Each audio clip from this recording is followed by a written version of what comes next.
Assalamualaikum warahmatullahi wabarakatuh. Jumpa lagi dengan saya di Pojok IPA. Jangan lupa tekan like dan tombol subscribe-nya.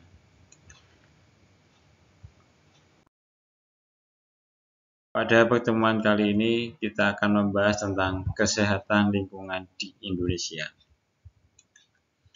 Pandemi COVID-19 telah menyadarkan kita semua bahwa penyebaran suatu penyakit tidak boleh dianggap hal yang sepele. Sampai dengan bulan November 2020, lebih dari 60 juta jiwa telah terpapar virus ini. Telah dilakukan masyarakat untuk mencegah penyebaran COVID-19 dengan perilaku hidup bersih dan sehat atau PHBS, seperti cuci tangan dengan sabun, physical distancing dan memakai masker, mengkonsumsi rempah dan vitamin, makan makanan bergizi, berolahraga, dan cukup istirahat. Lalu, mengapa jumlah pasien di Indonesia terus bertambah, sementara di negara lain ada yang cenderung menurun? Masalah penyebaran penyakit di masyarakat merupakan salah satu isu kesehatan lingkungan. Kesehatan lingkungan merupakan masalah kompleks yang penyelesaiannya membutuhkan integrasi berbagai pihak. Isu lingkungan yang dibahas meliputi penyebaran penyakit, ketersediaan air bersih, dan pembuangan sampah. Yang pertama kita bahas adalah penyebaran penyakit. Penyakit dan kesehatan manusia ditentukan oleh faktor lingkungan. Penyakit berbasis lingkungan adalah kelainan yang terjadi pada tubuh manusia yang diakibatkan oleh infeksi antara manusia dengan segala sesuatu di sekitarnya yang memiliki potensi penyakit. Penyakit berbasis lingkungan merupakan salah satu permasalahan serius di Indonesia sampai saat ini. Kita dapat dengan mudah menemukan penyakit berbasis lingkungan karena selalu menempati urutan 10 besar penyakit di puskesmas. Misalnya seperti penyakit diare dan ISPA atau infeksi saluran pernafasan akut. Pada umumnya, terdapat hubungan antara kualitas kesehatan lingkungan dengan terjadinya penyakit berbasis lingkungan. Lingkungan dapat berperan sebagai sumber penyakit, penunjang, bahkan media transmisi penyakit yang dapat memperberat penyakit yang telah ada. Ketersediaan air bersih, sanitasi lingkungan, pola hidup, pengelolaan sampah, dan faktor penyakit adalah faktor yang menunjang terjadinya penyakit berbasis lingkungan.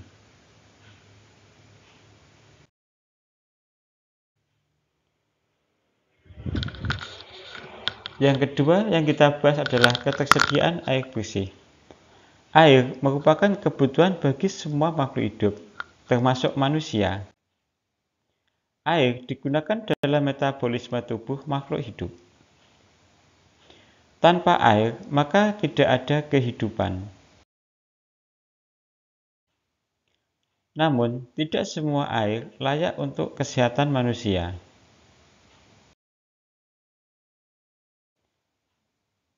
Menurut Peraturan Menteri Kesehatan Nomor 492 Tahun 2010, air minum yang layak bagi kesehatan yaitu air minum yang memenuhi persyaratan secara fisik, mikrobiologis, kimia, dan radioaktif. Secara fisik, air yang layak minum tidak berbau, tidak berasa, dan tidak berwarna. Secara biologis, air yang layak minum tidak mengandung mikroba yang merugikan kesehatan.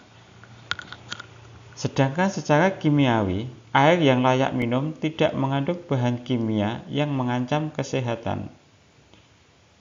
Serta secara radioaktif, air yang layak minum tidak mengandung zat radioaktif yang tidak melebihi kadar tertentu.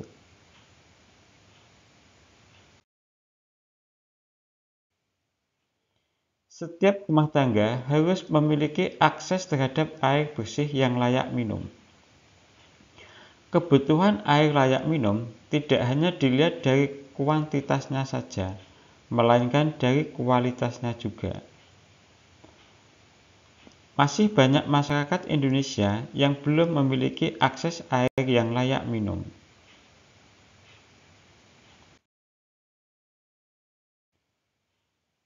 Persentase rumah tangga yang memiliki akses air layak minum dapat dilihat pada grafik berikut. Dari grafik tersebut dapat kita lihat 3 provinsi yaitu Kalimantan Timur, Kepulauan Riau, dan Bali memiliki akses air layak minum tertinggi. Sedangkan 3 provinsi yaitu Kalimantan Barat, Papua, dan Bengkulu memiliki akses air layak minum terendah. Akses air minum yang layak ditentukan oleh sumber airnya. Sumber air minum yang layak dapat bersumber dari air sumur, sumur bor, keran umum, ledeng, dan terminal air atau penampungan air hujan.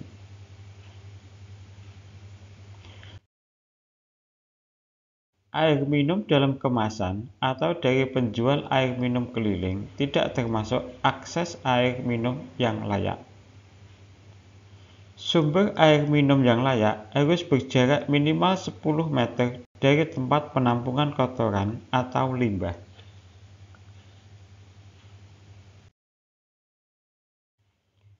Yang ketiga yang kita bahas adalah pembuangan sampah. Sampah merupakan zat sisa yang tidak diinginkan dari suatu proses kegiatan. Sampah dapat menjadi masalah jika dibiarkan begitu saja karena dapat mengganggu estetika, mengganggu kesehatan, menyebabkan bencana, dan mengganggu ekosistem.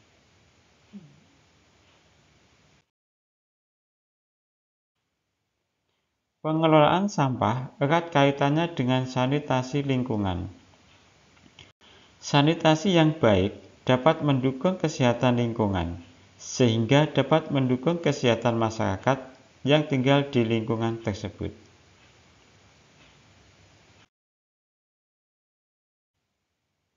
Perilaku masyarakat Indonesia dalam membuang sampah masih tergolong tidak baik.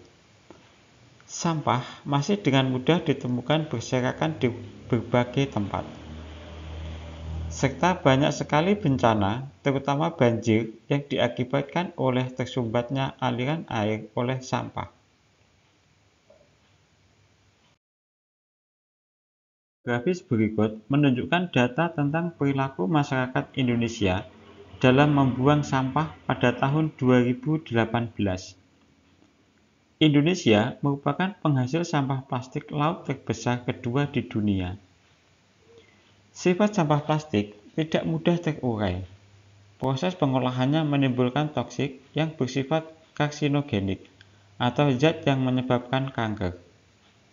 Jika diolah dengan baik, sampah plastik daur ulang dapat menghasilkan keuntungan sebesar 16.379.472 per bulan dari produksi 48 ton sampah plastik.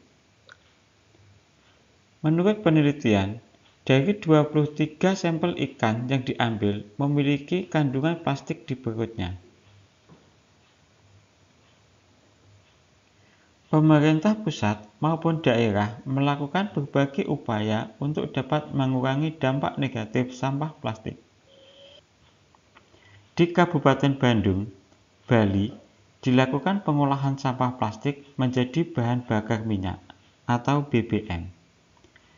Sedangkan di Surabaya diluncurkan Surabaya Bus, yang tiketnya dapat diperoleh dengan menukarkan sampah plastik.